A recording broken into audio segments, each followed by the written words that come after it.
ఏలూరు నియోజకవర్గం డెల్టా ప్రాంతం అని చెప్పి మనందరికీ తెలిసిన విషయమే. అనేక కష్టాలు పడి రైతులు వరికోతలు స్టార్ట్ అయినాయి.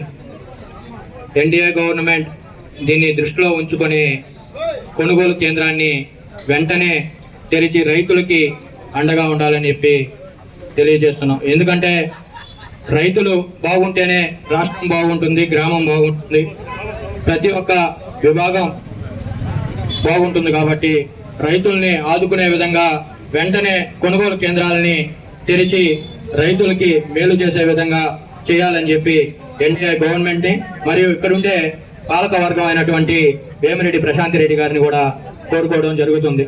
రైతుల పక్షాన ఎప్పుడు వైఎస్ఆర్ కాంగ్రెస్ పార్టీ పోరాడుతూనే ఉంటుంది.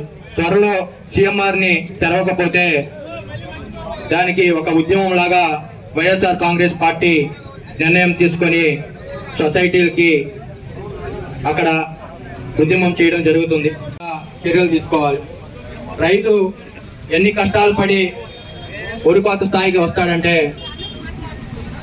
రైతులు నారా చేసేటప్పటి నుంచి ఫెర్టిలైజర్స్ దాకా వాతావరణం అనుకూలించక తీరా చేతికి పంట వచ్చి దాన్ని కొనుగోలు చేసేదానికి గవర్నమెంట్ ముందుకు రాకపోతే దళారు వ్యవస్థల ద్వారా, రైస్ మిల్లర్ల ద్వారా అనేక కష్టాలు పడి ఇబ్బంది గురయ్యి రైతు నష్టపోవడం జరుగుతుంది. దీని మీద వెంటనే దృష్టి పెట్టి రేటు కూడా 20 నుంచి 25 వేలకి పెంచే విధంగా పాలకవర్గం వేమిరెడ్డి ప్రశాంత్ రెడ్డి గారిని కూడా కోరడం జరుగుతుంది.